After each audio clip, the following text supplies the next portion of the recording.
followers, and welcome back to The Question, where you have the questions and I have the answers. And today we're making the part 2 to my Hamilton video because it's just pissing me off so much.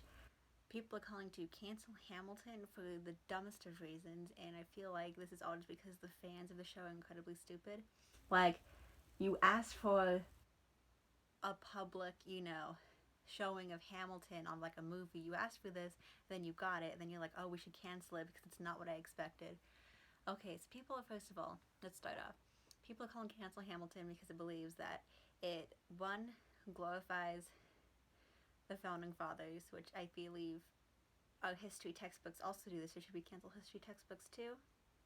Okay, and two, that it doesn't discuss how bad slavery is, and that there is no song depicting the founding fathers from a slave's point of view.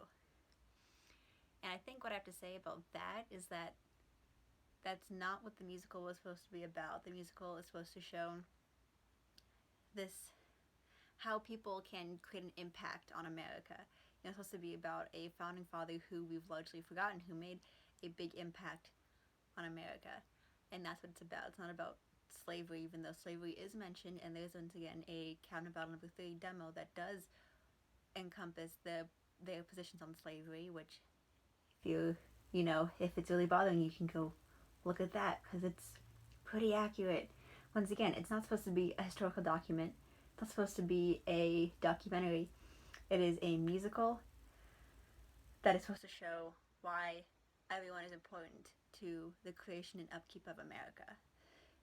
While it is widely accurate just from face value, like the events that take place did happen in the time frames that they say they happened, it's not supposed to be a this is exactly what happened, because obviously there's a lot more thought and that put into it. They didn't just go and rap it out at every single cabinet meeting, because rap one wasn't a thing back then, and two, there were so many other people there. It wasn't just Washington and Hamilton and Jefferson, it was the rest of the cabinet as well, And the reason people are getting upset is because they're not using common sense. Like, they're like, oh, well, that is glorifying the founding fathers. This story is literally about a man who gets himself, his son, killed, and who cheats on his wife, and then publicly humiliates his entire family and his mistress by writing a 100-page pamphlet about it and publishing it in the newspaper. That's just plain stupidity. And we do bring up the fact that Jefferson does in fact have slaves. But the thing is, it's already common knowledge that the founding fathers had slaves. So we're not going to include something you already know in a musical that's supposed to teach you things that you didn't already know. I think, though, most of the inaccuracies are caused by fans assuming, I said this in the last video, assuming things to try and connect why things are the way they are because it's musical theater. Like I said before, why Peggy wasn't in Take a Break is because the actors had to go and change costumes to be Mariah in the next song. And you could be like, well, why didn't they just have her there and then had somebody else go and be Mariah? And it's like, because it's supposed to be part of that mystery in the beginning where everybody isn't really a character and they're saying, oh, well, I fought for him, I died for him, and so on and so forth. Or it could be interpreted either as, Madison and Jefferson, or Hercules Mulligan and Lafayette. It's supposed to be that dual mystery thing that you can interpret it in many ways, and every way is correct, every way is incorrect. That's just how they chose to do it. So no, Peggy was not dead by then. She died in 1801, not in 1792, which is when the affair began between Mariah Reynolds and Alexander Hamilton. The only song I think that was mostly made up and it was changed the most, what event that was changed the most was What We Know, because while he was called out and accused of embezzlement, it was not by Jefferson, Madison, and Aaron Burr. Madison and Burr never knew about his embezzlement. Well, we probably knew later, but they didn't know when he was confronted. He was actually confronted by 3 completely separate people from the musical, which is probably why they changed it, because they were making it a fun musical that had the main people in his life being, main people who had an impact on Hamilton's life being Jefferson, Burr, and then Madison was the backup man. And whatever, and of course Eliza and Angelica and those people. in Washington. So to bring in three entirely new people who had no other impact than just to call him out for embezzlement would have been a waste of people and way too hard and complicated to understand just to bring him in for one song and then have him leave. So he was accused of embezzlement, but it was by James Monroe and his two colleagues, not Burr or Madison or Jefferson. Jefferson did know about it because James Monroe took copies of the letters that had been exchanged between Maria and Alexander and gave them to Jefferson. And Jefferson did spread rumors about Hamilton having an affair, which then spurred Hamilton 5 years later to 5 years later from the beginning of the affair to write the Reynolds pamphlet. That stuff isn't in the musical because it's long and complicated and messy, and so they just shaved it down as saying, oh, he was, accused of embezzlement, which made him write this, which is, on the surface, true, just some of the smaller details aren't true. And once again, that proves that this is a musical, not facts.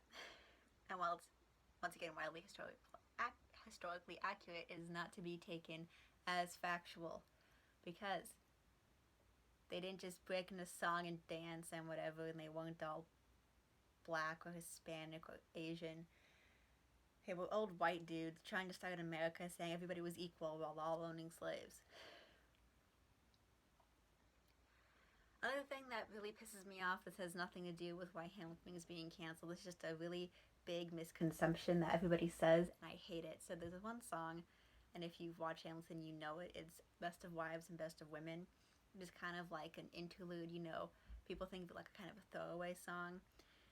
But really it's really symbolic, and there are people who recognize it's symbolic, and then there are people who take it too far because they're like, oh, it's supposed to show that they're equals now and whatever, because they all say the same amount of words. First of all, why are you counting the amount of words that they say? It seems really excessive, but you do you. And they're like, yeah, and there's 36 words to represent their 36 years of marriage, which is incorrect, because they weren't married for 36 years.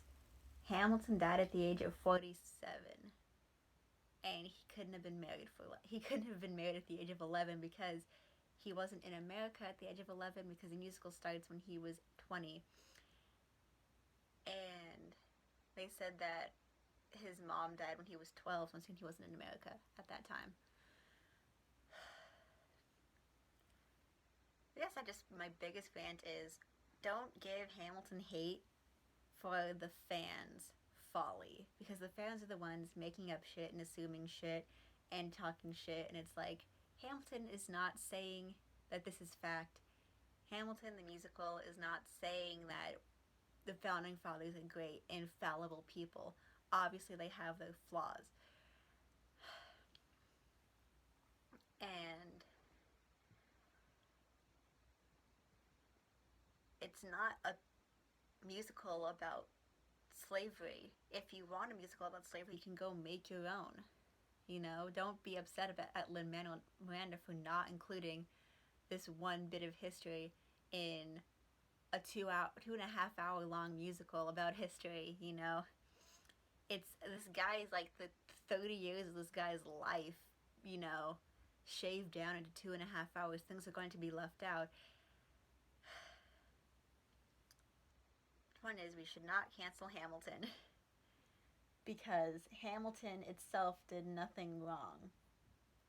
It's the fans who are making a big stink out of stupid things and saying stupid things because fans are stupid, and they're going to look at it and they're going to be like, oh my god, this is true, but it's like you don't go and you fact check anything. It's the same thing with people who hear anti-vaxxers say something and they repeat it on Twitter because they're just going to assume it's true. It's like the same thing, And that just proves that both sides of the party are stupid. Republican conservatives are stupid.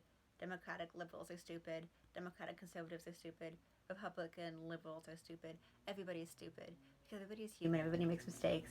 And the only real issue with making mistakes is if you refuse to see it as a mistake and refuse to try and learn from it and better yourself. So if you're going to look at Hamilton, you're going to look at a fact, and before you say that fact is true, look it up to see if it's actually true. Because if you're looking at facts on Hamilton, the event probably happened. the way that it's portrayed as happening in the musical is probably wrong. But it did happen, and it did happen at the same time it's that it happened in the musical, which you have to give it credit for, for a musical. Once again, it's pretty historically accurate. Okay. I doubt I will make a part 3, but if someone asks for a part 3, I will probably make one. Because I have a lot to rant about, because Hamilton's like my jam, history is my jam, and it infuriates me that this amazing musical, created by such dedicated and thoughtful people full of so much symbolism and meaning, is coming under fire for people just not using their brain. Have a great day, all, and have an amazing weekend. I love you all. So long, and thanks for all the fish, and be excellent to each other, and party on, dudes.